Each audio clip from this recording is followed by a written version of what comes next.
Class 9 गणिता मंजरी का ये sum है। Chapter 6 measuring spaces perimeter area का 19th sum, end of chapter exercise. The figure shows 9 identical rectangles. 9 rectangles बनी हुई हैं, fitted together to make a large rectangle. ये सारी इसमें फिट होके ये एक बड़ी रेक्टेंगल बन गई है। Whose area is 72 centimetre square. Find the perimeter of each small rectangle. हमें जो पेरीमीटर फाइंड आउट करना है वो सबसे जो छोटी वाली है उसका फाइंड आउट करना है। तो पहले हम क्या करते हैं, जो स्मॉल रेक्टेंगल है उसकी डायमेंशंस लेट कर लेते हैं। लेंथ कितनी है a, और जो ब्रेड्थ है वो लेट कर लेते हैं b। तो इसकी लेंथ के अकॉर्डिंग ये वाली देखो, ये वाली जो डायमेंशन है इन सबको मैं a लिख लेती हूँ। ये a, ये भी a, ये भी a, ये भी a, और यहाँ पे ब्रेड्थ शो हो रही है तो ये b। देखो अपोजिट साइड्स है तो सेम, तो हमारे पास यहाँ पे जो लेंथ है वो कितनी है 4 टाइम्स a, किसके बराबर है 5 times b। This implying a की वैल्यू है जो हमारे पास वो 5/4 आ रही है, हम b की फाइंड आउट कर लेते हैं। तो b की वैल्यू कितनी आ गई, मैंने 5 को इधर जाके डिवीज़न कर दी तो ये कितना आ गया 4/5a। अब हमें एरिया जो टोटल है वो कितना दिया हुआ है 72 सेंटीमीटर स्क्वायर। तो यहाँ पे देखो अगर एक की बात करें इसका एरिया कितना है, length into breadth a into B, A B.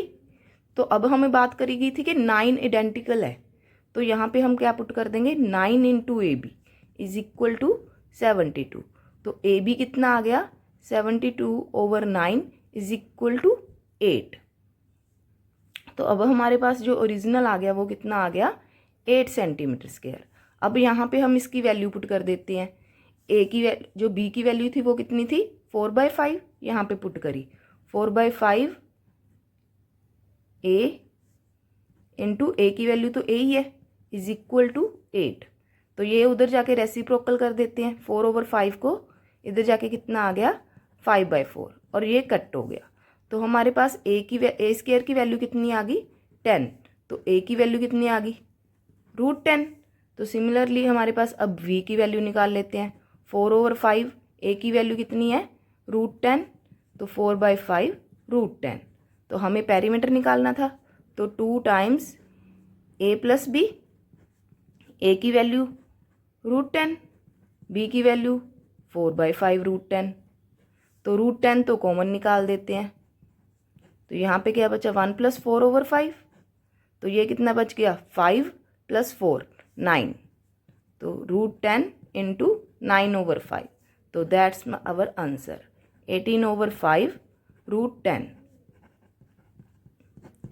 तो हमने पहले कंपैरिजन करके जो b की वैल्यू है in terms of a find out करी। एरिया हमारे पास जो एक रेक्टेंगल का था वो a b था, 9 रेक्टेंगल्स का 72, वहाँ से हमने एक रेक्टेंगल का एरिया फाइंड आउट कर लिया स्मॉल का, और वहाँ के जो एरिया की वैल्यू है हमें वहाँ से ही हमने a की वैल्यू फाइंड आउट कर ली। तो हमारे पास ये अब a की वैल्यू आई, b की वैल्यू आई, और पेरीमीटर में पुट कर दी तो पेरीमीटर आ गया हमारे पास। इसके बाद हम नेक्स्ट क्वेश्चन करते हैं। Show that area of shaded blue triangle and shaded red triangle are equal. तो ये वाली हमें ब्लू ट्रायंगल का और रेड ट्रायंगल का एरिया इक्वल प्रूव करना है। और जो BC साइड है वो ट्राइसेक्ट हुई हुई है। BC side is trisected. जो ट्राइसेक्टेड का मतलब होता है कि 3 इक्वल पार्ट्स में डिवीजन हुई हुई है। अगर 3 इक्वल पार्ट्स में डिवीजन है तो इट मीन्स क्या हो गया BD equal to DE equal to EC। तो E इज मिड पॉइंट किस ट्रायंगल का हो गया, E is mid point of triangle ADC। तो हमारे पास अगर ये ट्रायंगल के ये मिड पॉइंट है तो हमें पता है तो AE इज मीडियन बन जाएगी। और मीडियन के लिए हमने थ्योरम करी हुई है, अगर एक ट्रायंगल में एक मीडियन है तो जो वो मीडियन है इन दोनों पार्ट्स को इक्वल एरिया में डिवाइड करती है। तो हम लिख सकते हैं अब area of triangle ADE equal to area of triangle AEC। साथ में रीजन भी लिख देते हैं, median divides a triangle into two triangles of equal area. Similarly हम इस साइड में भी देखो, अब क्या है, डी इज मिड पॉइंट, तो ए डी इज मीडियन, तो यही थ्योरम हम अप्लाई कर देंगे। तो area of triangle A B D equal to area of triangle A D E. अब ये देखो, इन दोनों में से ये ए डी ई पार्ट और ए डी ई पार्ट वो सेम है ना, तो ये दोनों का अगर ये वाला पार्ट सेम है तो लेफ्ट वाले पार्ट्स भी सेम होंगे। तो अब हम कह सकते हैं using 1 and 2 area of triangle A B D is equal to area of triangle A E C. और ए बी डी क्या है, ब्लू ट्रायंगल, तो हम कह सकते हैं ब्लू ट्रायंगल एरिया, और ए ई सी कौन सी है, रेड, तो एरिया रेड ट्रायंगल। यही हमने प्रूव करना था। अब नेक्स्ट क्वेश्चन करते हैं।